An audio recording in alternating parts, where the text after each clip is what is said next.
விழுப்புரத்தில் நடிகர் விஜய் நடத்தி வைத்த இலவச திருமண விழா ரசிகர்களின் ரகையால் பெரும் கலவரத்தில் முடிந்தது. விழுப்புரம் மாவட்டத்தைச் சேர்ந்த தமது ரசிகர்கள் 11 பேருக்கு நடிகர் விஜய் இலவச திருமணம் நடத்தி வைப்பதாக அறிவித்திருந்தார். இதற்கான விழா அங்குள்ள தனியார் திருமண மண்டபத்தில் நடைபெற்றது. 11 ஜோடிகளுக்கு திருமணம் நடத்தி வைத்த பின்னர் விஜய் மேடையில் பேசிக் கொண்டிருந்தார். அப்போது விழுப்புரம் மாவட்டத்தைச் சேர்ந்த சில ரசிகர் மன்ற நிர்வாகிகளை திருமண மண்டபத்திற்குள் ஒரு தரப்பினர் அனுமதிக்கவில்லை என்று தெரிகிறது. இதனால் ஆத்திரமடைந்த அவர்கள் திருமண மண்டபத்திற்கு முன்னதாக பெரும் ரகளில் ஈடுபட்டு மண்டபத்திற்குள் நுழைந்து நாற்காலிகளை தூக்கி வீசி வன்முறையில் ஈடுபட்டனர்.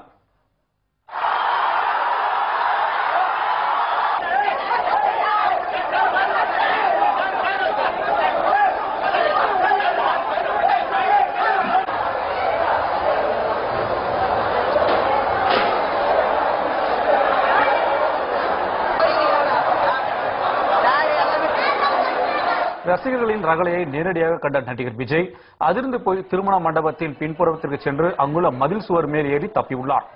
விஜய் எங்கு போனார் என்று தெரியாமல் சில ரசிகர்கள் அவரை மண்டபம் முழுவதும் சுற்றி சுற்றி தேடியுள்ளனர்.